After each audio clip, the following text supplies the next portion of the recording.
আপনারা সবাই পুরোদের আরো একবার ওয়েলকাম ব্যাক আর নতুনদের ওয়েলকাম জানিয়ে আমি ইন্দ্রাণী শুভেন্দুকে সঙ্গে নিয়ে শুরু করছি অড কাপলের আর একটা এক্সাইটিং ভিডিও। আজকের ভিডিওটা সেই সমস্ত প্রশ্নের উত্তর নিয়ে থাকবে যে উত্তরগুলো এতদিন ধরে মানে বিশেষত যবে থেকে আমাদের রোড ট্রিপ শুরু হয়েছে আমাদের গাড়ি রিলেটেড ভিডিও ব্লগ আপনাদের সঙ্গে শেয়ার করেছি। সেই সমস্ত ভিডিওতে যে সমস্ত প্রশ্ন আপনারা করেছেন সেগুলিরই উত্তর আজকে দেবে কে? শুভেন্দু। তবে আমার কি ভিডিওতে থাকার দরকার আছে? না, তুমি না থাকলে তো আমাকে কোয়েশ্চেনগুলো কে বলবে? হ্যাঁ, এটা একটা ব্যাপার। তো আমি মোটামুটি যে যে প্রশ্নগুলো আপনারা করেছেন এক এক করে ওকে বলবো, যতটুকু আমাদের দুজনের পক্ষে বা ওর পক্ষে যতটুকু দেওয়া সম্ভব আপনাদের অবশ্যই সেই উত্তর দিয়ে সাহায্য করব। তাই আর বেশি দেরি না করে ভিডিওটা শুরু করা যাক। আচ্ছা, প্রশ্ন নেওয়ার আগে একটা সুন্দর কমেন্ট দিয়ে ভিডিওটা শুরু করি। কমেন্টটি করেছেন হচ্ছে দিব্যেন্দু মজুমদার 3666। উনি লিখছেন 10 মাসে 12,000 কিলোমিটার ড্রাইভ করা, লাইসেন্স পেয়ে অসাধারণ ব্যাপার। আমার অল্টো গাড়ি 12 বছরে 30,000 কিলোমিটার চালাতে পারিনি, তবে তোমাদের কিলোমিটারগুলো আমার জীবনে যোগ করে নিচ্ছি। দুজন দুজনের উপর ভরসা করে এগিয়ে যাও। Thank you so much. অনেক অনেক ধন্যবাদ। এত সুন্দর একটা মন্তব্য। মানে মানুষ এগুলো কি হয়, এই ধরনের কথা আমরা সত্যি কথা বলতে বাবা মার থেকে শুনি যে আমি পারিনি তুই পারছিস, তোদের দেখে আমার ভালো লাগে। বাট এরকম একটা জায়গা আপনারা আমাদেরকে দিয়েছেন, অশেষ ধন্যবাদ। আচ্ছা, দিব্যেন্দু বাবু আর একটা প্রশ্ন করেছেন, এত সাহস করে যে আপনারা একা গাড়ি নিয়ে বেরিয়ে পড়েন, আপনাদের কখনো ভয় করে না? কোনো বিপদের সম্মুখীন হয়েছেন? বিপদের সম্মুখীন হয়েছি, সেই হিসেবে বিপদ বলবো কিনা জানি না, তবে এই ধরনের ট্রিপস যখন এরকম কোনো রাস্তা যে রাস্তা সম্পর্কে আমরা ওয়াকিবহাল না, মানে কখনো প্ল্যানিংও করিনি সেরকম জায়গায় যাব বলে, সেই রকম যেমন আপনারা দেখলেন যে ওই সাউথ ইন্ডিয়ার যে আরাকু ওই যে বেল্টটা আমরা করলাম, তখন ওখানে কিছু রাস্তায় গিয়ে আমরা হাজির হয়েছিলাম যে রাস্তাগুলো মানে ভাবতেই পারছিলাম না যে সামনে আদেও রাস্তা আছে না নেই। বা কিছু ক্ষেত্রে আপনি দেখবেন যে মানে এত সরু রাস্তা নতুনভাবে তৈরি হয়েছে, নিচ দিয়ে জল যাওয়ার একটা জায়গা, তার একটা ছোট্ট পাইপ দিয়ে জলটা যাচ্ছে, আর সেটা আদেও গাড়ি যাওয়ার রাস্তা কিনা আমি জানি না। কিন্তু খানিকটা কি বলুন তো, ভরসা করতে হবে মানে স্থানীয় অবস্থা, স্থানীয় মানুষ, এদের উপরে একটু ভরসা করতে হবে এই ধরনের ট্রিপে বেরোলে।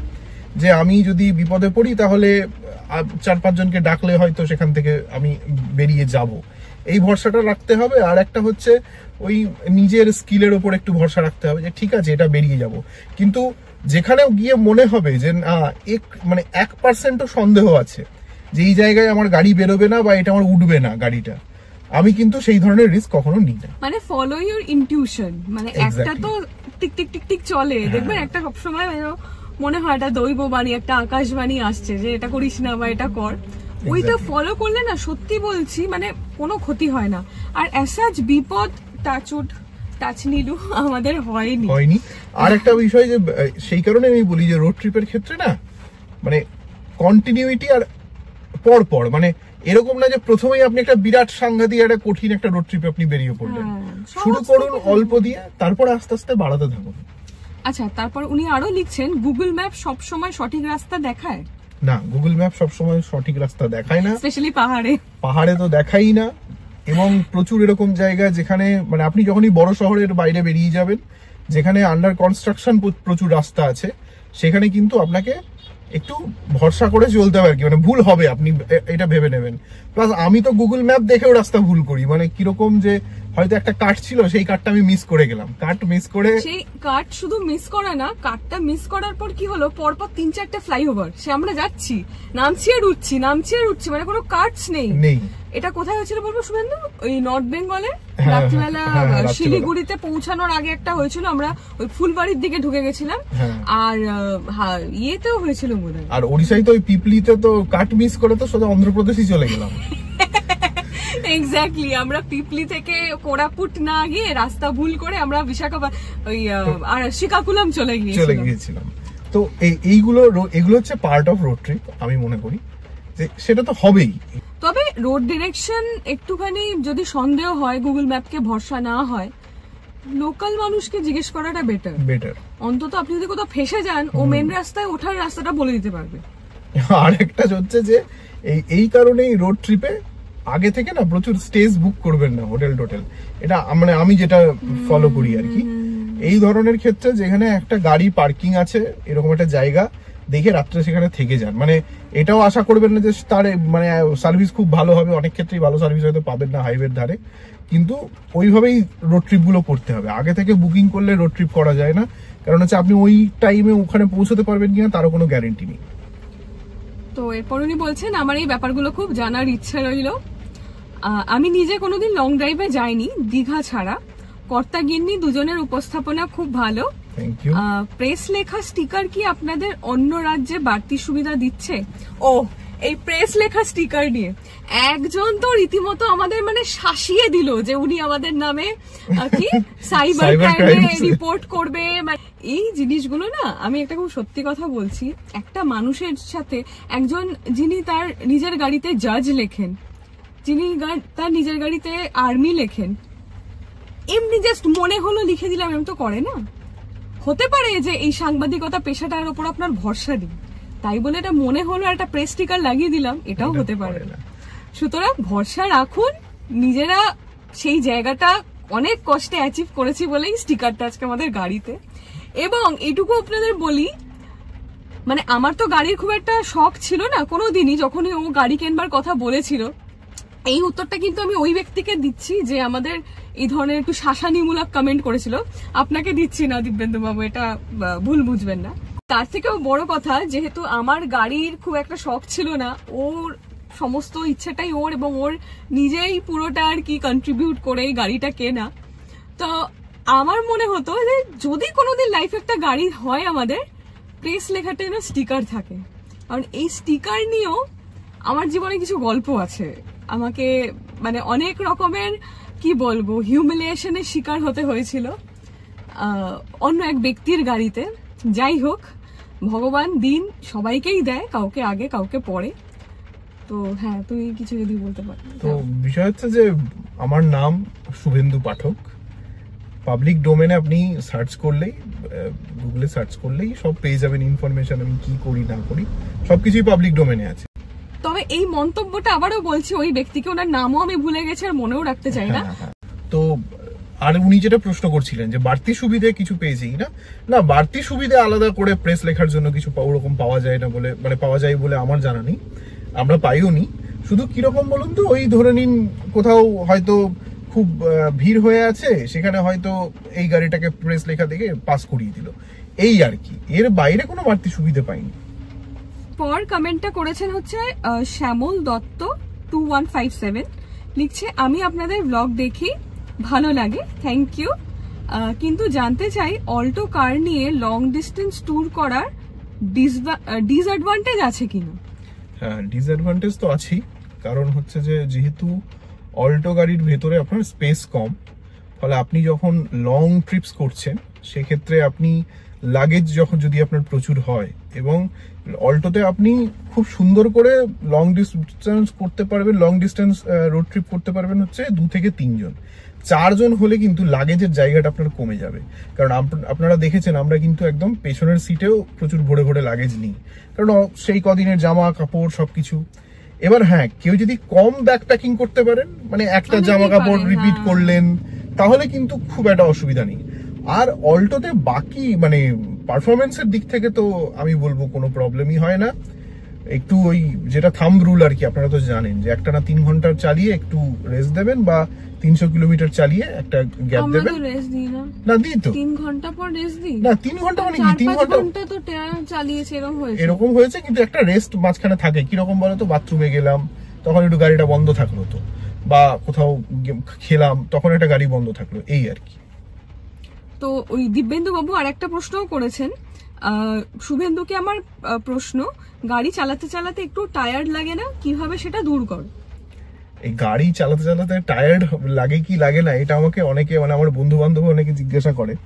আসলে এটা আমার মনে হয় যে গাড়ি যারা চালাতে ভালোবাসে, যারা স্টিয়ারিং ধরতে ভালোবাসে, তাদের বোধহয় এই ড্রাইভিং ফেটিকটা সহজে আসে না। আর এলেও মানে আমি এখনো পর্যন্ত হাইয়েস্ট চালিয়েছি কত 700 কিলোমিটার একদিনে চালিয়েছি আমি, তাই না? 700 কিলোমিটার আমি একদিনে চালিয়েছি এখনো হাইয়েস্ট, ওটা তার বেশি চালাইনি। তো কোথায় বলতো? ওটা হচ্ছে সাউথ ইন্ডিয়ায়, ফেরার দিন, রিটার্নের দিন আমার 700 কিলোমিটার মতো ছিল প্রায়।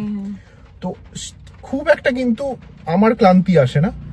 আর কখনো যদি আপনার ফিল হয় যে না এরকম মনে হচ্ছে যে এইবার আর টানা যাচ্ছে না, মানে পিঠ ধরে যাচ্ছে, তাহলে কিন্তু আমি বলবো সাইড কোড একটু সাইডে গিয়ে কোথাও একটু দাঁড়ান, একটু জল টল খান, একটু বসুন, একটু নিজের মতো সময় কাটান, দেখবেন ঠিক আছে। তবে রোড ট্রিপসে না আমার মনে হয় যারা গাড়ি চালাতে ভালোবাসেন রোড ট্রিপে বোধহয় ক্লান্তি আসবে না, কারণ রাস্তাঘাট একেবারে নতুন জায়গা যেগুলো আপনি কখনো দেখেননি, সেগুলো দেখতে দেখতেই সময় কেটে যায়। কি ভাবছিস? অন্য মনস্ক হয়ে গেছিলাম, পরের প্রশ্নটা দেখে অন্য মনস্ক হয়েছিলাম। সেটা হচ্ছে যে আমাদের রোড ট্রিপ ভিডিওর সঙ্গে সঙ্গে আমরা যে জীবনে প্রথমবার গাড়ি কেনার একটা ভিডিও বানিয়েছিলাম সেই সময় 1 বছর আগে, তো সেই ভিডিওটা আবার চলতে শুরু করে, বুঝেছো তো? এবার ন্যাচারালি কোথা থেকে কিভাবে গাড়ি কিনছি সবটা বলে দেওয়ার পরেও এক ব্যক্তি প্রশ্ন করেছেন রিসোল্ট কার। তো মানে ওই 7 কাণ্ড রামায়ণ পড়ে সীতাকার বাবার মতো প্রশ্ন যে আগে হ্যাঁ এটা একটা রিসোল্ট কার। রিসোল্ট কার, এবং আমার প্রথম থেকেই এটা একটা মানে ভেবেই রেখেছিলাম যে প্রথম গাড়ি আমি যেটা কিনবো সেটা মানে রিসোল্টই কিনবো এবং স্পিনি বা এই ধরনের প্ল্যাটফর্ম থেকেই কিনবো। তো সেটাই করেছি এবং এখনো পর্যন্ত ঈশ্বরের ইচ্ছায় গাড়ির পারফরমেন্স নিয়ে আমার কিন্তু কোনো নালিশ নেই। তো এই ভিডিওটা যেহেতু আবার আমাদের চ্যানেলে মানে চলতে শুরু করেছে, তো এই প্রশ্নটা অনেক মানুষ করেছেন এবং তারপরেও প্রচুর ভিডিওতে বিভিন্ন মানুষ এই প্রশ্নটা করেন, সেটা হচ্ছে গাড়ির দাম কত। এই গাড়ির দাম এক্স্যাক্টলি আমি এখন বলবো না, কেন বলবো না আমি বলে দিই আপনাকে। এই যে প্ল্যাটফর্ম থেকে এই গাড়িটা কিনেছি ওই প্ল্যাটফর্মেই এই গাড়ির একই মডেল একই বছরের এখন দাম কিছুটা বেড়েছে। তো যে আমাকে গাড়িটা দেখিয়েছিল, যারা এসেছিল তাদের দেখুন সেই সময় কিন্তু আমি আরো 3-4 রকমের গাড়ির আমি টেস্ট ড্রাইভিং নিয়েছিলাম, এবং সেই যে ছেলেটি সে বারে বারে গাড়ি নিয়ে আসতো, আমি টেস্ট ড্রাইভ নিতাম এবং তারপর সে আবার গাড়িটা ফেরত দিয়ে চলে যেত, আমার বাড়িতে এসেই টেস্ট ড্রাইভ গুলো দিয়ে যেত। আপনারাও এটা করতে পারেন, স্পিনি থেকে গাড়ি নিতে গেলে বাড়িতে আপনাকে, যদি কলকাতার ভেতরে হয়, রেডিয়াসের মধ্যে হয়, আপনাকে গাড়ি বাড়িতে গিয়ে টেস্ট ড্রাইভ দিয়ে আসবে। তো তারা আসতো টেস্ট ড্রাইভ দিত। তো ওই ছেলেটা কিন্তু বেশ ভালো, মানে খুব, আমার নাম ওর মনে আছে, শাহরুখ বোধহয় এরকম নাম ছিল। তো ও নিয়ে আসতো গাড়িটা, তো ও তখন বলেছিল যে এই গাড়িটার এই দাম। তো আমি তখন বললাম যে ঠিক আছে, আপনি আরো 2-4টে মডেল দেখুন যে কিরকম কিরকম, আমি একটু কম্পেয়ার করি। আমি বলে দিই, ডাটসান রেডিগো নিয়েছিলাম একবার টেস্ট ড্রাইভ, একবার নিসান মাইক্রা নিয়েছিলাম। তো এইগুলো টেস্ট ড্রাইভ নেওয়ার পরে আমার মনে হয়েছিল এইটা নেওয়া উচিত। এর দাম আমি এইটুকুটা বলতে পারি যে 3 লাখের বেশি নয়, আবার 2.5 লাখের কমও নয়, এবার এর মধ্যে যে কোনো হতে পারে। তো আর এটাও আপনাদের একটা জিনিস বলি, এই বাড়ির দাম, গাড়ির দাম, শাড়ির দাম, তাও জামা কাপড় যা কিনি আপনারা অনেকেই মানে তোমরা অনেকেই প্রশ্ন করো, আমি দামটা বলে দিই। কিছু জিনিসের দাম বলি না, যেমন কি বলবো, কিছু জিনিস থাকে না মানে ও যেগুলো আমাকে গিফট করে আমি এগুলোর দাম কনসিয়াসলি বলি না, জানি না কেন বলি না, যাই হোক। তো এগুলো বললে না অনেকের কাছে এটা শো অফ মনে হতে পারে, এটাও কিন্তু একটা কারণ। এটা মনে হতেই পারে যে বাবা একটা গাড়ি কিনেছে না কি নাকি তাই এই দাম শোনাচ্ছে। এটা পাবলিক প্ল্যাটফর্ম, তো মানে অনেক কিছু মাথার মধ্যে ঘোরে, তো সেইগুলো মাথায় রেখে চলাটাও আর কি দরকার। এখন দেখুন গাড়ি আপনি কিনবেন, গাড়ি এখন চারিদিকে কত রকমের গাড়ি পাওয়া যায়, কত রকমের আরো, মানে এটা তো খুবই আমি বলবো একটা বেসিক এন্ট্রি লেভেলের কার। এর বাইরে এখন আপনি যত চিনি ঢালবেন তত মিষ্টি হবে, কত দামি দামি গাড়ি এখন চারিদিকে। আচ্ছা, এরপরে সুমন দেবনাথ 100 উনি কমেন্ট করছেন, দাদা অল্টো K10 দিয়ে এমন দারুণ রোড ট্রিপ, অল্টো সার্ভিস কেমন হাইওয়েতে? এটা অল্টো K10 নয়, এটা অল্টো 800, অল্টো হাইওয়ে মডেলটাও বলে দাও। VXI মডেলটা। আর অল্টো হাইওয়েতে সার্ভিস দেয় আপনার, আমি হাইয়েস্ট পেয়েছি হচ্ছে 24-25 মতো আমি পেয়েছি হাইওয়েতে, এসি চালিয়ে কিন্তু আমি বলছি 24-25 পেয়েছি। আর পাহাড়ে 18-19 পেয়েছি। যে আমি পাহাড়ে কথাটা কেন বলছি, কারণ এই যে 12,000 কিলোমিটার আমাদের গাড়ি এখনো চলেছে, সেখানে কিন্তু তার মধ্যে ধরে নিন 7-8 হাজারই হচ্ছে পাহাড়ে। আমাদের গাড়ি সমতলে কমই চলেছে, কারণ আমরা বেশিরভাগ রোড ট্রিপ এই লাস্ট দুটো বড় বড় ধরে নিন এখান থেকে ওই সাউথ ইন্ডিয়ার যে রোড ট্রিপ, ওটাই তো আপনার 2,500 কিলোমিটারের টোটাল রোড ট্রিপ। এইবার যে রোড ট্রিপটা করে এলাম এই আমাদের সিকিম এখান থেকে, এটা টোটাল 1,500 কিলোমিটারের একটা রোড ট্রিপ। তো মানে বেশিরভাগই পাহাড়ে চলেছে, পাহাড়ে 18-19 মতো আমি মাইলেজ পাই। আচ্ছা, ওল্ড গেমিং -Y9S কমেন্ট করছেন, দাদা ইউজড কার কিনলে কি কি বেনিফিট হয় একটু বলবেন? ইউজড কার কিনলে প্রথম বেনিফিট হয় ফিনান্সিয়ালি, এটা তো বলার অপেক্ষা রাখে না, যে আপনি একটা নতুন গাড়ি কিনলে এক ধাক্কায় আপনার পকেট থেকে যেটা যেতে পারে। বা যেহেতু আমার একটা ইচ্ছে ছিল যে আমি অ্যাকচুয়ালি ফিনান্সিয়াল লায়াবিলিটি থেকে একটু দূরে থাকি, মানে এরকম ফিনান্সিয়াল লায়াবিলিটি যেটা প্রত্যেক মাসে আমাকে দিতেই হবে, এরকম একটা অবস্থা থেকে একটু নিজেকে দূরে রাখার চেষ্টা করি। তো সেই কারণে তখন আমি এটা কিনেছিলাম। এবং আমি হিসেবটা এইভাবে আপনি করতে পারেন যে ধরেন আপনি একটা নতুন গাড়ি কিনছেন, ধরেন তার সেই মডেলটার দাম 5 লাখের মতো আপনি ধরুন, এবং 5 লাখের মডেলের গাড়িতে আপনি লোন নিলেন, লোন নিয়ে দেখা গেল আপনার গাড়িটার দাম আপনি টোটাল পে করছেন কোম্পানিকে লোন নিয়ে ওই 6.5 লাখ টাকার মতো ধরে নিন, কি 7 লাখ টাকার মতো হলো। এবার তার পাশাপাশি আপনি গাড়িটা রাখলেন হচ্ছে 5 বছর। 5 বছর রাখার পরে এইবার দেখলেন যে আপনি টোটাল গাড়িটা চালিয়েছেন 5 বছরে 35,000 কিলোমিটার। তাহলে 35,000 কিলোমিটার আপনি চালিয়েছেন, তাহলে এবার আপনি হিসেব করুন যে আপনি তেল কত টাকার ভরেছেন। ধরে নিন আপনি 1,75,000 টাকার কি 2 লাখ টাকার একটা তেল আপনার খরচা হয়েছে। তাহলে গাড়ি আপনি কিনলেন, গাড়ির ইএমআই দিলেন, আবার আপনি তেল ভরলেন, সব মিলিয়ে গিয়ে টোটাল অ্যামাউন্টটা দাঁড়াবে আপনার 9 লাখ টাকার মতো। এবার এই 9 লাখ টাকাকে আপনি যদি 35,000 টাকা দিয়ে যদি এরকম করে ভাগ করেন, দেখবেন আপনার হয়তো 24 টাকা 25 টাকা পার কিলোমিটার আপনার খরচ পড়ছে কোথাও একটা যেতে। এই 5 বছর যে আপনি গাড়ি চলেছেন, প্রতি কিলোমিটারের জন্য আপনি দিয়েছেন 24 থেকে 25 টাকা।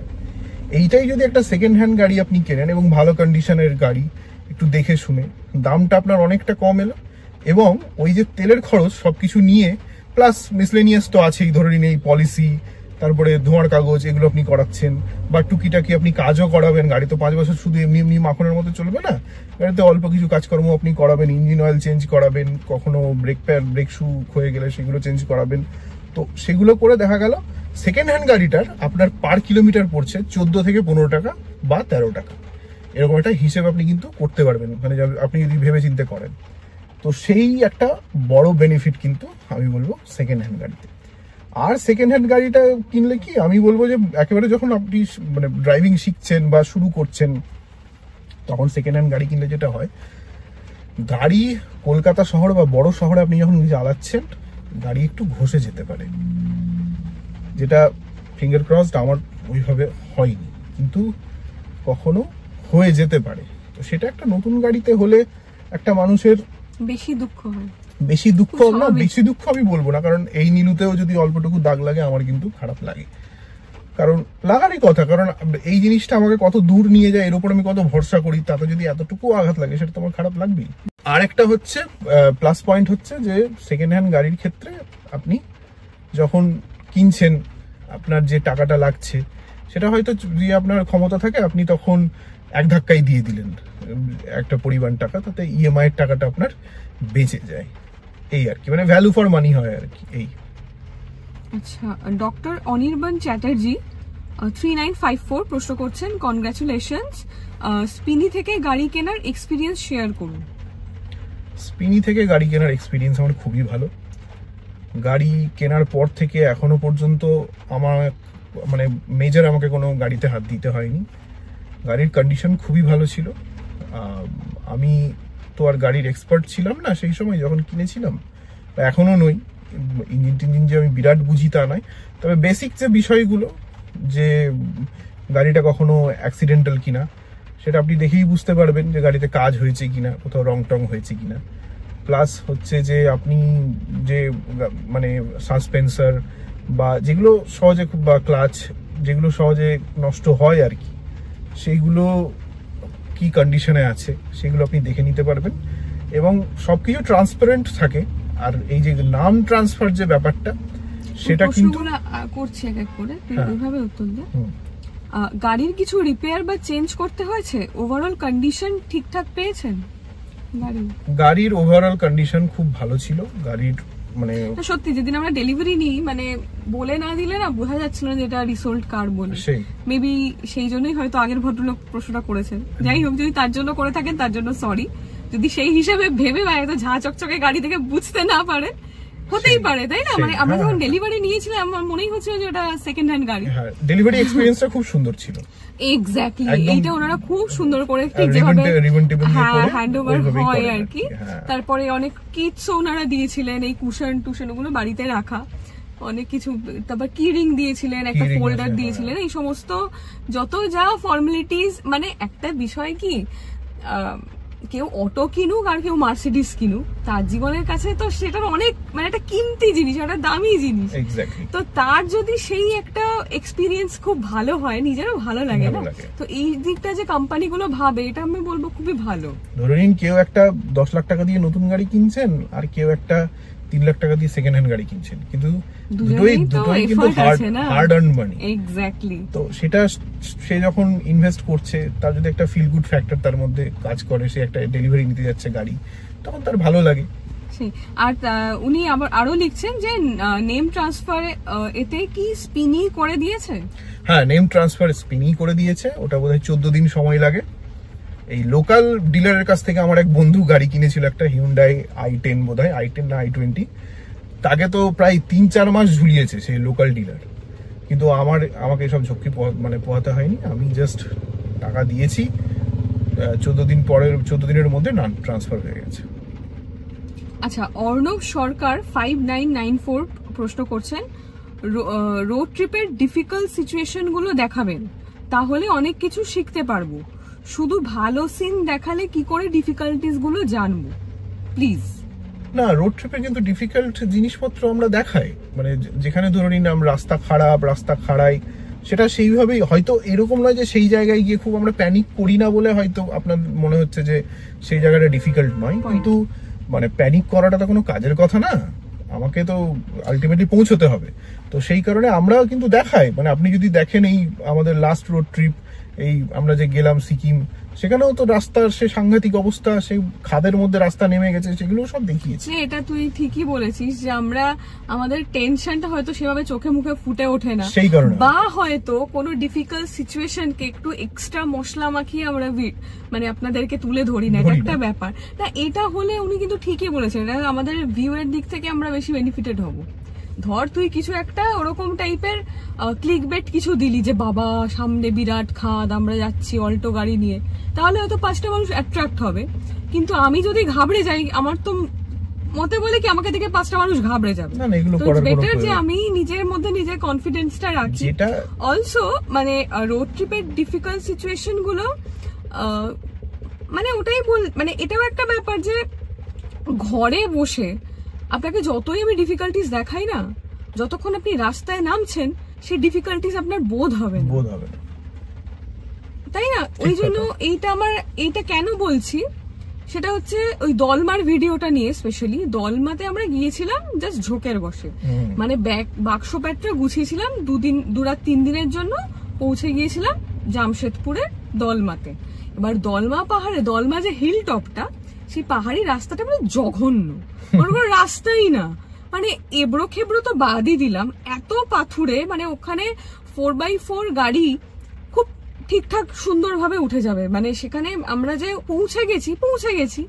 এবার সেইটা দেখে কেউ একজন গেছিলেন, এক ব্যক্তি, এবার গিয়ে উনি বোধহয় কিছু একটা গন্ডগোলে পড়েছেন, এবার আমাদেরকে দোষারোপ করছে, মানে উনি সব লিখেছিলেন এই সমস্ত সস্তার ইউটিউবারদের দেখে কেউ বিশ্বাস করবে না ইত্যাদি। তো এটা আমাদের তখন ভুল হয়েছিল, এটাই মানে আপনাদের সাবধান করে দেওয়া উচিত ছিল যে নিজের ওপর কনফিডেন্স না থাকলে এই ধরনের হিল টপে আসবেন, কারণ ওই ডিফিকাল্টিস মানে বলছি তো অনেক সময় মানে ক্যামেরার এমন, মানে আমরা তো গোপ্রো আর আইফোন ব্যবহার করি, পাহাড়ি ঢাল না ক্যামেরা প্রপারলি ধরতেই পারে না, মানে স্পেশালি এবার কালিম্পং এ গিয়ে কিছু বাঁক এত মানে একদম ব্লাইন্ড টার্ন ছিল, এবার ওইটা আপনারা সামহাও কি হয় 4-5টা দেখে একটু মুগ্ধ হন, স্পেশালি যারা টেলিভিশনে এখন ভিডিও দেখেন, ব্লগ দেখেন, বুঝতে পারি। কিন্তু ওই টার্নগুলো ডেঞ্জারাস, ওগুলো সত্যি মানে সবার না, মানে স্পেশালি যারা বিগিনার। তাই জন্য যেটা বললো যেটা ছোট ট্রিপ কলকাতা থেকে কাছে যান, ফার্স্টে লং ড্রাইভে যান, তারপর রোড ট্রিপ তো শুরু হবে। হ্যাঁ, কারণ যে কোনো রোড ট্রিপের কিন্তু বড় পার্টটাই হচ্ছে কিন্তু হাইওয়ে। আপনি সেখানে গিয়ে পৌঁছে তারপরে আপনি পাহাড়ে উঠলেন, সেটা আলাদা ব্যাপার, কিন্তু মানে বড় পার্ট জুড়েই থাকবে হাইওয়ে। তাই হাইওয়ে ড্রাইভটাকে আগে একেবারে জলভাত করে নিন, কারণ সেটা আপনার বেসিক, ওটাই আগে দরকার পড়বে। morex_gaming 560 কমেন্ট করছেন, অল্টো নিয়ে কি যাওয়া সেফটি প্লিজ বলবেন। অল্টোর সেফটি নিয়ে কথা বলতে গেলে হচ্ছে যে অল্টোর সেফটি সত্যি, অল্টোর বিল্ড কোয়ালিটি নিয়ে অনেক প্রশ্ন আছে, আমি মানছি। আপনি যদি নিজের ড্রাইভ নিয়ে কনফিডেন্ট হন এবং আপনি যদি রাস্তায় রেস করবেন বলে না নামেন, আর যখন ওভারটেক করছেন তখন মানে অবশ্যই আমাকে ওর সামনেই যেতে হবে, এই মানসিকতা যদি আপনার না থাকে, আমি বলবো অল্টো নিয়ে আপনি খুব একটা সমস্যায় পড়বেন না। কিন্তু যদি এরকম ব্যাপার থাকে যে আপনার বড় একটা 16 চাকার একটা লরি যাচ্ছে, তার সামনেই আপনাকে যেতে হবে ওকে ক্রস করে, এইরকম ভাবে যদি আপনি গাড়ি চালান, তাহলে আমি বলবো তাহলে অল্টো অনেকে করে ভালো গাড়ি নিয়ে করে, হ্যাঁ, তাহলে আমি বলবো অল্টো কিনবেন না। তাহলে খুব একটা ভারী একদম লোহার মতো মজবুত গাড়ি একটা কিছু কিনুন, কারণ সেক্ষেত্রে আপনি কিন্তু বিপদে পড়বেন। অল্টো নিয়ে রোড ট্রিপ করার প্রথম শর্তই হচ্ছে আপনার তাড়াহুড়ো করলে কিন্তু চলবে না। শুধু অল্টো কেন, আমি বলছি যে কোনো গাড়ি নিয়ে মানে রোড ট্রিপ করতে গেলে প্রথম হচ্ছে আপনি তাড়াহুড়ো করবেন না, এবং আপনার স্পোর্টস মোডে গাড়ি চালালে হবে না। মানে একদম ধড়াধড় করে আপনি গিয়ার চেঞ্জ করছেন, গাড়ি তুলছেন, পিক আপ তুলছেন, ওই করলে হবে না। সিদ্ধান্ত নিন, ওইটার জন্য অল্টো নয়। অল্টো নিতে গেলে একটু সময় নিতে হবে, ভাবতে হবে যে আমি এই রাস্তায় যাচ্ছি, আমি কত দূরেও আছে, আমি সামনে গিয়ে আদৌ ওকে ওভারটেক করতে পারবো কিনা। আপনার মাথায় এই ক্যালকুলেশন গুলো যেন ঠিকঠাক চলে। এবং যেহেতু একটা ম্যানুয়াল গাড়ি, এখন তো সবাই অটোমেটিক কিনছে, সে আলাদা ব্যাপার, কিন্তু ম্যানুয়াল গাড়ি চালাচ্ছেন আপনি। অটোমেটিক গাড়ি পছন্দ না, আমি ওকে বললাম যে তুই পরে ভবিষ্যতে যখন যদি অন্য গাড়িতে শিফট করিস কোনোদিনও, তো অটোমেটিক বলছে কোনোদিন আমি কিনবো না। আমাকে বলছে না, অটোমেটিকের কি হয় আমি বলছি আপনাকে, সেটা হচ্ছে অটোমেটিক গাড়ি কেনা যেতেই পারে, কিন্তু এখনো তার জন্য সঠিক সময় আসেনি। কেন আসেনি? কারণ এমন গাড়ি কিনুন যে গাড়ির গিয়ার বক্স থেকে শুরু করে যে কোনো জিনিসই একটা মানে গ্রামের কোন একটা গ্যারেজ যেখানে মানে সহজে কেউ যাবে না, সেরকম জায়গারও মিস্ত্রি যেন খুলে আলটিমেটলি আপনার একটু চালিয়ে নিয়ে 100 কিলোমিটার আপনি যেতে পারবেন, এরকম যেন করে দিতে পারে আপনার গাড়িটাকে। কারণ গাড়ি আছে মানে আপনাকে ভেবে রাখতে হবে এটা যে কোনো সময় যে কোনো জায়গায় ব্রেকডাউন করতেই পারে। তাহলে সেই এমন জিনিস নিয়ে চলবেন যেটা সহজে ঠিক হবে। আপনি এমন জিনিস নিয়ে চলে গেলেন, তারপরে সেটাকে আবার টো করাতে আরেকটা লরি আনতে হলো, মানে খরচার অ্যাক্সেস দেখবেন ট্রিপের পুরো মুহূর্তে আপনার মাটি নষ্ট। আবার ও তো বলছিল যে কোন গাড়ি দেখি ল্যাপটপ দিয়ে খোলে, অনেক গাড়ি এখন সফটওয়্যার ছাড়া খোলে না, মানে পুরো পোর্শনটা খোলে না আর কি গাড়ি। এগুলো আসলে দেখো, এগুলো শখের জিনিস বাবা, আর শখের দাম লাখ টাকা। তারপর অল্টো হোক আর তোমার মার্সিডিজ, দেখুন তাই বলে কি সারা পৃথিবীর সব মানুষ অল্টো নিয়ে চলবে? এটা কখনো হয়? প্রচুর মানুষের গাড়ির ভেতরে অনেক সুযোগ সুবিধা দরকার, অনেক ফিচার্স দরকার, কিন্তু আমাদের যেরকম জিনিস দরকার, আমরা যে ধরনের ট্রিপস করি, যে বেসিক যে একটা এসি, এক জায়গা থেকে আরেক জায়গায় যাব, তার জন্য একটা ইঞ্জিন, একটা ক্যাপেবল ইঞ্জিন, তার অনুযায়ী ওয়েট যুক্ত গাড়ি, এমন ওয়েট হবে না গাড়ির যে ইঞ্জিন টানতে গিয়ে একটা পাহাড়ের স্লাসওয়ালা রাস্তায় চারবার পিছলে যাচ্ছে। সেই রকম গাড়ি নেওয়ার থেকে আমি বলবো এমন একটা গাড়ি নিই যার মধ্যে হ্যাপা কম, ঝামেলা কম। আচ্ছা, সহেনদীপ সাহা 429 প্রশ্ন করেছেন, উনি আমাদের অনেক ভিডিওতেই কমেন্ট করে। একটা প্রশ্ন করার ছিল, জানি না আপনি কিভাবে নেবেন, অনেক ভেবেচিন্তে প্রশ্নটা করছি। দাদা, গাড়িটা তো চালাচ্ছেন বেশ কিছুদিন হয়েছে, এই গাড়িতে কি আপনি কোনো মেজর কাজ করিয়েছেন? যেমন ধরুন টায়ার চেঞ্জ করা। টায়ার আমি একটা চেঞ্জ করিয়েছি, কারণ হচ্ছে যে স্পিনি থেকে যখন আমাকে গাড়িটা বিক্রি করেছিল তখনই বলেছিল যে বাকি 3টে টায়ারের ওরা চেঞ্জ করে দিয়েছিল, একদম নতুনই টায়ার দিয়েছিল। একটা টায়ার বলেছিল কিছুটা এখনো চলবে, তাই ওটা একটু চালান, আপনি চেঞ্জ করে নেবেন। আমি সেই অনুযায়ী ভেবে চিন্তেই আমি নিয়েছিলাম এবং চেঞ্জ করে নিয়েছি। মিষ্টু দুষ্টু 9964 কমেন্ট করছেন, currently which app is better for road trip, Apple or Google? অ্যাপেলের ম্যাপ ইউজ করি না আমি এখনো, গুগলটাই ইউজ করি। তো গুগলটাই তো ঠিকঠাক, মানে খারাপ তো নয়, এই আর কি। মানে বলতে পারবো না, মানে অ্যাপেল আমি যেহেতু ইউজ করি তাই বলতে করা যাবে না। আচ্ছা, বাপ্পা দাস 1797 প্রশ্ন করছেন, শুনেছি নিজের গাড়ি নিয়ে পাহাড়ে যেতে দেয় না, আপনারা তো নিজের গাড়ি নিয়েই যান, কোনো প্রবলেম বাধা নিষেধ আছে কি জানাবেন। শুনেছি নিজেদের গাড়ি নিয়ে পাহাড়ে যেতে দেয় না, কে দেয় না? কোন পাহাড়ে যেতে দেয় না ব্যাপার নেই। হ্যাঁ, এখন যদি কোনো রিজার্ভ ফরেস্ট হয় সেখানে তো ডেফিনেটলি যেতে দেবে না। শুধু রিজার্ভ ফরেস্ট না, এখন ধরুন সান্দাকফু যেরকম, সেখানে না 4x4 না হলে যেতে দেয় না। আর যেতে গেলেও ওখানকার ইউনিয়নকে টাকা দিতে হয়। 4x4 ছাড়া তুমি যেতে পারবেও না, যেতে দেবে ওখানকার ইউনিয়নকে টাকাও দিতে হয়।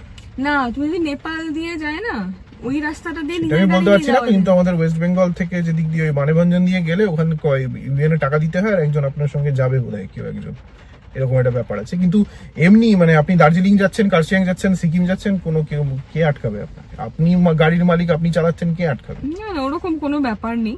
আসলে এইরকম যা বুঝতে পারছি, প্রচুর মিথ আমাদের মনে আছে, তাই না? মানুষ অনেক কিছু এরকম হয়তো এগুলো না অনেকে আছে একটুখানি বেশি বোদ্ধা লোকজন না বোঝায়, যেও না, যেতে দেবে না, এসব বলে টলে, এগুলো কোনো ইয়েই না। আচ্ছা, পরের প্রশ্ন করছেন শাহাদে -U6L প্রশ্ন করছেন, সব ভালো, প্রশ্ন না উনি একটা সাজেশন রেখেছেন সম্ভবত, সব ভালো কিন্তু ম্যাডাম আমার মনে হয় যখন আপনারা কেউ ভায়া রোড কোনো ট্রিপে যায়, যখন আমরা কেউ ভায়া রোড কোনো ট্রিপে যাই, নিজেরা ড্রাইভ করে তোমাকে ড্রাইভ শিখে নেওয়াটা ভালো, তাহলে কি দুজনে অল্টারনেটিভ ড্রাইভ করে ট্রিপ কমপ্লিট করতে পারবেন, না হলে দাদার কষ্ট হবে আর তোমার সারাক্ষণ বসে বোরিং ফিল হবে। এই গাড়ি শেখা নিয়ে ও জবে থেকে, আমি তো বলছি, বকখালি দীঘা যাওয়ার পর থেকে আমার পেছনে পড়েছে, ইন্দ্রাণী তুই গাড়িটা শিখে নে, তুই বুঝতে পারছিস না এর একটা স্কিল জানাটা আজকের দিনে কতটা ইম্পর্টেন্ট, তুই শিখে নে করে আমাকে রোজ দুবেলা করে পাগল করে। একদিন রাত্রিবেলা আমাদের কোথায় একটা ফিল্ম দেখতে গেছিলাম না, ফিরেছি, এবার দেখছি বাড়ির গলিতে না ঢুকে সোজা চলে গেছে, আমাদের বাড়ির খুব কাছেই একটা মাঠ আছে, ওইখানে বলছে ওই মাঠের আশেপাশের রাস্তাটা না ফাঁকা থাকে, এবার ও নিজে গাড়ি থেকে নেমে গেছে, নেমে গিয়ে এখানে এসে বলছে তুই ওদিকে বস, আমি গিয়ে বসেছি। আরে কি এখন বসবে টসবে, কিছু বলার থাকলে বলবে, যাই হোক। ও মা, সে বলছে গাড়িটা স্টার্ট দে, ওইটা কি এক্সেলারেটর টেপ, ক্লাচ ধর, এইটা হচ্ছে গিয়ার। আমি বলছি দেখ শুভেন্দু, আমার রাত্রিবেলায় এত, প্রথমত লেট নাইট ফিল্ম, আর ও ভীষণ সিনেমা দেখতে ভালোবাসে, আজও মানে বাংলা সিনেমা বা সিনেমার পাশে দাঁড়ানো মানুষ, এখনো হলে গিয়ে টিকিট কেটে সিনেমা দেখে, মানে তস্য, মানে উল্টো পাল্টা সিনেমাগুলো দেখে। এবার লেট নাইট শো আমরা মোস্টলি দেখি। তো রাত হয়ে গেছে, আমি শুভেন্দু কালকে সকালে আমাকে উঠতে হবে, আমি পারবো না এখন রাত্রিবেলা, আর আমার এনার্জিও নেই, আর প্রথম কথা আমি একটু ল্যাদ টাইপের আছি, এখন শিখবো, শিখে নেবো এরকম না। তবে আমি এখানে একটা কথা বলবো, যে আপনি যে বললেন যে ওর বোর লাগবে, ওর যে কোনো রোড ট্রিপে ওর বোর লাগে না এই কারণে, কারণ ওকে আমি বোর হতে দিই না। কারণ এই যে রোড ট্রিপের আপনারা যে ভিডিওস দেখেন, ও হয়তো ড্রাইভিং ও কিছুদিন পরে শিখেই নেবে, তখন ও নিজে চালাবে, সেটা ঠিক কথা। কিন্তু আমার বন্ধুরাও বলছে যে ইন্দ্রাণী তুই শিখে নে, এবার তুই ড্রাইভ করবি। আমি বলছি আমি কি পারবো? আমাকে ও বলছে যে ও ড্রাইভ করলেও ওকে আমার যে কারণে লাগবে, ড্রাইভিংটা তো আমি করি, কিন্তু ওই যে ভিডিওটা, যে পার্সপেক্টিভে আপনারা ভিডিওটা দেখেন, এডিটটা তো পরের কথা, আগে তো ছবিটা তুলতে হবে। সে ভিডিওটা যে পার্সপেক্টিভে তোলা হয় সেটা কিন্তু সম্পূর্ণ ইন্দ্রাণীর, এবং ওটা ওই করে। এই কাজটা, মানে এই কাজটাতে আমি কনফিডেন্ট না, মোদ্দা কথা যে, না সত্যি কথা, রোড দেখো, আমি ভিডিওগ্রাফি বুঝি, সে আলাদা বিষয়, কিন্তু ওই পার্সপেক্টিভে এতদিন আমি তো ভিডিওটা করিনি, করেছো তুমি। এবার সেই কারণে ওকে কিন্তু আমার লাগবে, ফলে ও ড্রাইভিং শিখলেও যে খুব ও ড্রাইভ করবে রোড ট্রিপে, সেটাও নয়। রোড মোস্টলি হয়তো ড্রাইভ আমিই করবো, বলবে না তুই ভিডিও কর, আমাকে বলবে না তবে হ্যাঁ, যদি আপনি বলেন যে অবশ্যই ইটস মানে ভীষণ একটা ইম্পর্টেন্ট স্কিল, ঠিক আছে। একটা কি হয়, সাঁতার, ড্রাইভিং, হর্স রাইডিং, এগুলো না this are the extra curriculum, যে আমি এটা জানি, আমি এটা পারি না। কিন্তু আজকের ডেটে ঘোড়া চালানোটা না শিখলেও চলে, কিন্তু মুশকিল হচ্ছে ড্রাইভিংটা জানতেই হবে। কারণ হচ্ছে যে ধরে নিন কোথাও একটা সমস্যা কখনো হলো, কোনো একটা ঘটনা ঘটলো, আমি নেই কলকাতায়, ও একা আছে, তখন অন্তত গাড়ি নিয়ে চলে যেতে পারবে। একটা অন্য মানুষের উপর ডিপেন্ডেন্ট না হওয়ার যে একটা বিষয়, সেইটা সম্ভব, ঠিকই বলেছেন, গাড়িটা শেখাটা দরকার। আচ্ছা, এরপরে প্রকাশ মন্ডল 5526 কমেন্ট করছেন, দাদা রোড ট্রিপ করার জন্য কি কি করতে হবে? রোড ট্রিপ অনেকগুলো মানে পরপর প্রশ্ন আছে, বলছে রোড ট্রিপ করার জন্য কি কি করতে হবে, কিভাবে এত ড্রাইভ করা যায়? ড্রাইভ প্রথমেই এত করবেন না, প্রথম কথা।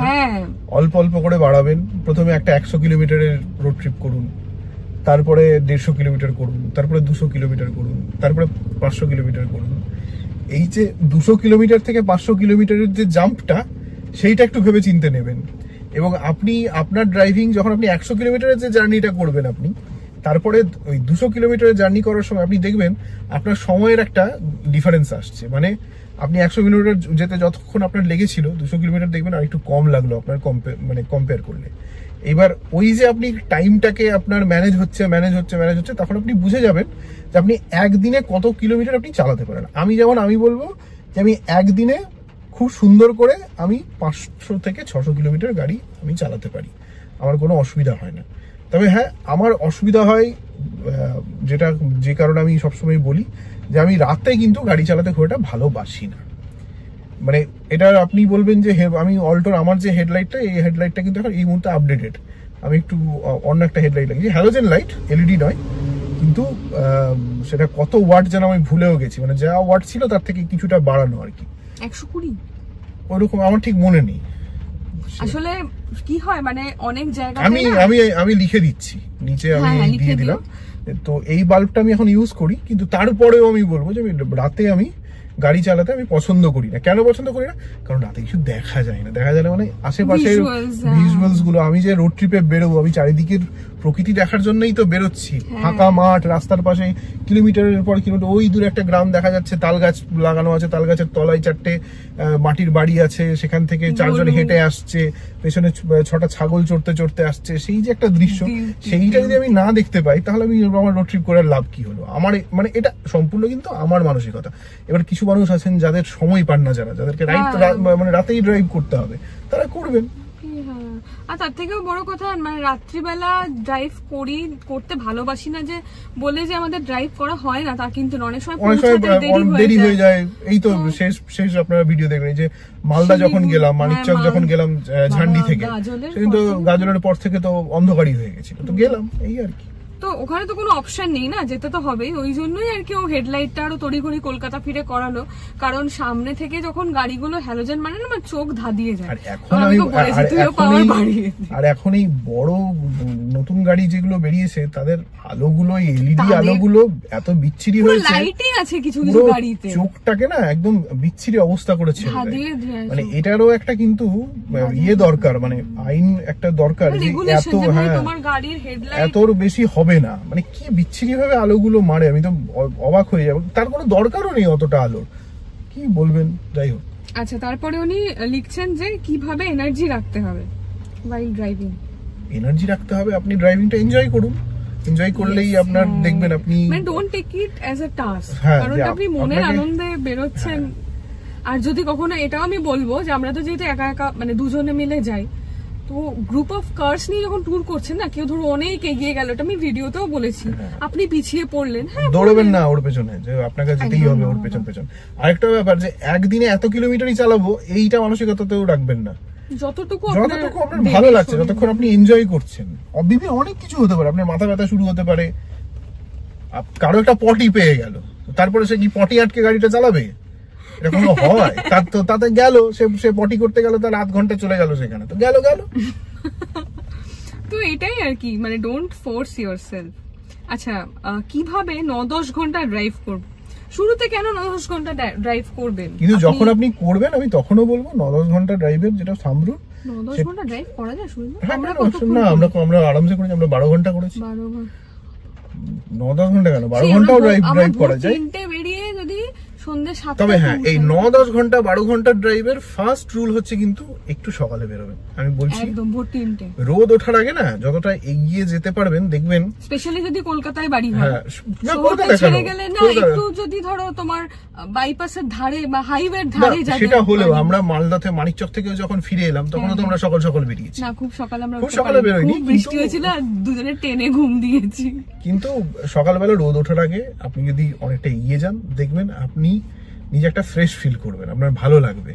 এবং সূর্য উঠতে উঠতে আপনি হাইওয়ে ধরে নিলেন, একদম এগিয়ে যান, আরামসে 9-10 ঘন্টা করা যাবে। মাঝখানে একটু গ্যাপ নেবেন, খাওয়া দাওয়া করবেন, একটা হোটেলে দাঁড়াবেন, ধাবাতে দাঁড়াবেন, একটু রিফ্রেশমেন্টের জন্য আপনি যে জিনিসটা খেতে ভালোবাসেন সেটা খান। নিজেকে একদম মানে হ্যাপি রাখলে আমার মনে হয়ে যাবে। আচ্ছা যদি বলেন ভালো হতো। আর আরেকটা কথা, রোড কিভাবে চিনে গন্তব্যে পৌঁছাবো? রোড চেনার গুগল ম্যাপ ছাড়া তো আমাদের কাছে কোনো এই মুহূর্তে উপায় নেই। আমরা এই দিয়েই তো আমরা পাহাড়ে গেলে, স্পেশালি আমাদের নর্থ বেঙ্গলে, মানে কিছু কিছু জায়গায় না এমন কনফিউশন তৈরি হয়, সেরকম হলে আশেপাশে কেউ না থাকলে একটু দাঁড়িয়ে যাবেন, কোনো পথচলতি গাড়িকেও জিজ্ঞাসা করতে পারেন। আরেকটা থাম্ব রুল আমি বলে দিই, সেটা মানে আমার এতদিন এক্সপিরিয়েন্স আমার মনে হয়েছে, যদি রাস্তা না চিনতে পারেন বড় রাস্তাতেই থাকবেন, সেটা হাইওয়ে হোক বা পাহাড়ের যে মেইন বড় রাস্তাটা তার মধ্যেই থাকবেন। ছোট কোনো গলির ভেতরে ঢুকে যাবেন না, মানে রাস্তার ব্যাপারে কনফার্ম হওয়ার আগে। গলিতে ঢুকে গিয়ে দেখলেন সামনে কার একটা বাড়ি, তার বাড়ির উঠোনে গিয়ে আপনি হাজির হলেন, এটা আমরা হয়েছিল কালিম্পং এ। পুরো নেমে আসতে হচ্ছে, ঢালু রাস্তাটা আপনাকে পুরো ব্যাক করে নেমে আসতে হচ্ছে। আর যখন এরকম একটা গাড়ি যার মধ্যে আপনার পেছনে কোনো ব্যাক ক্যামেরা নেই, আপনি দেখতে পাচ্ছেন না, তখন পুরো আপনাকে আন্দাজে আস্তে আস্তে আস্তে আস্তে আসতে হচ্ছে। এই আর কি, এইরকম হলে সবসময় বড় রাস্তাতে স্টিক করুন। আচ্ছা, এরপর সৌমভ সেন লিখছেন, সৌমভ সেন 5100 লিখছেন, যাবো ভাবি কিন্তু সাহস পাই না। সাহস, দেখুন সাহস আপনাকেই করতে হবে, সাহস আপনাকে কেউ জুগিয়ে দেবে না বা কেউ আপনাকে বলবে না।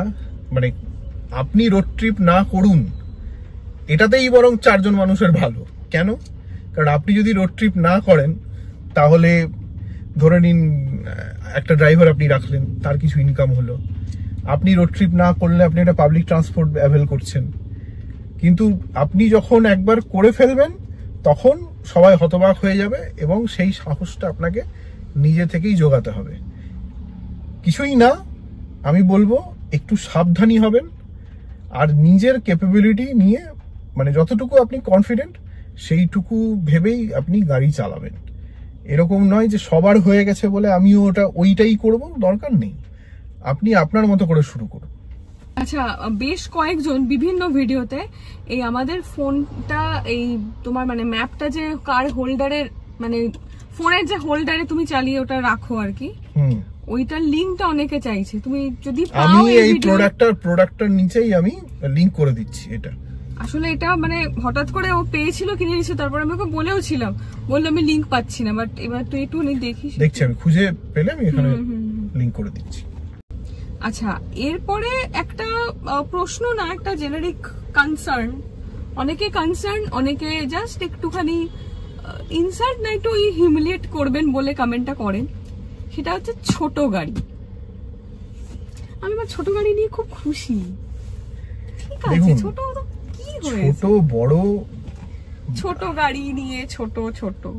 আমি আপনাকে একটা ছোট্ট উদাহরণ দিই। সেটা হচ্ছে যে আমরা যারা গ্রামে থাকি তারা কি স্কোয়ার ফিটের হিসেবে থাকি না। ওখানে বাড়ি হয় মানুষের কাঠার হিসেবে, হয়তো। অথচ আমরা যখন শহরে আসি তখন কিন্তু আমরা স্কোয়ার ফিটে থাকতে শুরু করি, মানে আমরা ফ্ল্যাট কিনি। তাহলে আপনি যদি কাঠার বিঘা থেকে আপনি স্কোয়ার ফিটে আসতে পারেন, তাহলে এই তার মানে কি, তার মানে ছোট বড় এই সবকিছুই আপনার আপেক্ষিক বিষয়। আপনি আপনার যেটাকে ছোট মনে হচ্ছে আমার কাছে সেটা ছোট নাও হতে পারে, কারণ আমার প্রয়োজনটা আপনাকে বুঝতে হবে।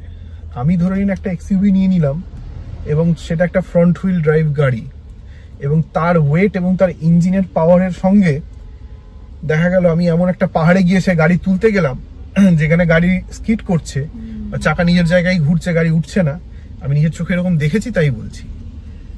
সেখানে হ্যাঁ সেখানে আমার গাড়ি অল্টো, তার ইঞ্জিন এবং তার বডি ওয়েট এমন ভাবে ডিভিশন করা যে খুব সহজেই আমি সেখানে উঠে গেলাম, তাহলে আমি তো সেই জায়গায় তো আমি এই গাড়ি নিয়ে সাকসেসফুল, তাই না?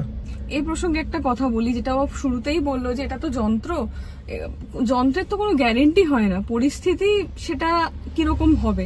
তো আমি জানি, মানে ঈশ্বর না করুন যদি আমরা কোনো বিপদে পড়ি অল্টো নিয়ে, শেয়ার তো আপনাদের সঙ্গে করবো, কারণ সেটাও একটা এক্সপিরিয়েন্স। তখন এই যারা এই ধরনের কমেন্ট করেন তারা খুব আনন্দ সহকারে আসবেন এটাও বলতে যে হ্যাঁ করছিলেন তো অল্টো গাড়ির বড়াই, দেখলেন কি হলো। সেটাও যেমন মানে খুব অযৌক্তিক। অলসো আপনি একটা থার কিনে নিলেন, থার কিনেও আপনি সেটাকে খুব একদম বাহাদুরি মেরে আপনার কোমর পর্যন্ত জলে নিয়ে নেমে গেলেন, তারপরে জলে নেমে গিয়ে আপনার গাড়ি গেল বন্ধ হয়ে, ধরে নিন, তখন দেখবেন আপনার সেইটাতেও আপনার মানে নিজেকে মানে ভীষণ আপনি হিউমিলিয়েট ফিল হবে আর কি। তো সেইটা আমি মনে করি কি বলুন তো, গাড়ি আপনার, চালাবেন আপনি, মানসিকতাও হতে হবে আপনারই।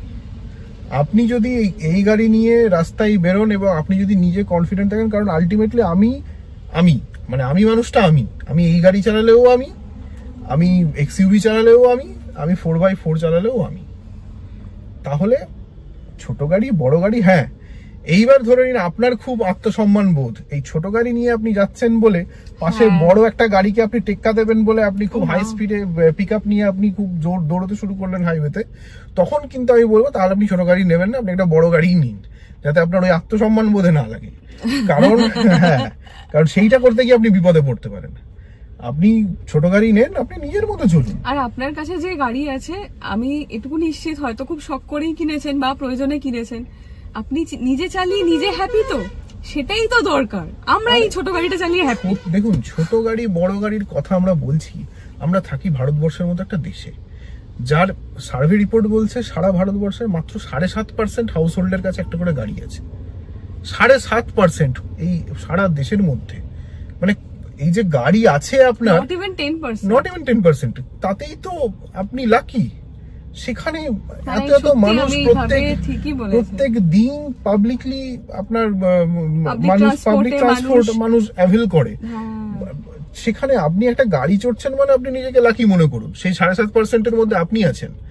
তো তার জন্য কি ছোট কি বড় গাড়ি তো আছে রে বাবা, একটা 4টে চাকা ছাদ আছে, 4টে চাকা আছে, যে আপনাকে এক জায়গা থেকে আরেক জায়গায় নিয়ে যায়, ব্যাস, দ্যাটস ইট। তো মোটামুটি এই ছিল ওভারঅল আপনাদের প্রশ্নের উত্তর দেওয়া। এরপরে আরো এই মুহূর্তে তো রোড ট্রিপের আমাদের প্ল্যান নেই, তবে আমাদের লাইফে একটা ছোট্টখাট্ট মানে চেঞ্জেস আসছে। এবার সেই চেঞ্জটা আমাদের জীবনে স্থায়ী হবে না সেটা এখনো জানি না। মোট কথা মানে কলকাতা ছেড়ে বেরোতে হচ্ছে কাজের জন্য, তো জানি না কি হবে আগামী দিনগুলো। তো মোটামুটি এই ভিডিওটা আপনাদের প্রশ্নের উত্তর নিয়েই ছিল। আশা করি ভিডিওটা আপনাদের ভালো লেগেছে। এই মুহূর্তে আমরা আছি নিউ টাউনে। আমরা নিউ টাউনের রাস্তার ধারে এই সার্ভিস রোডে এতক্ষণ দাঁড়িয়ে বকবক করছিলাম, একটা কাজে এসেছিলাম। তো আশা করি ভিডিওটা ভালো লেগেছে অন্যান্য ভিডিওর মতো। যদি ভালো লেগে থাকে তাহলে অবশ্যই আমাদের এই অড কাপল চ্যানেলটা সাবস্ক্রাইব করতে ভুলবেন না। লাইক, শেয়ার, কমেন্ট তো অবশ্যই করবেন। আরো যদি কিছু প্রশ্ন আপনাদের থাকে তাহলে অবশ্যই কমেন্ট সেকশনে করতে পারেন। যদি প্রয়োজন পড়ে ফার্দার অন্য কোনো ভিডিও বানিয়ে বা সেই কমেন্ট সেকশনে আমরা তার উত্তর দিয়ে দেবো। খুব তাড়াতাড়ি দেখা হচ্ছে নতুন কোনো ভিডিওর সঙ্গে। ততদিনের জন্য টাটা।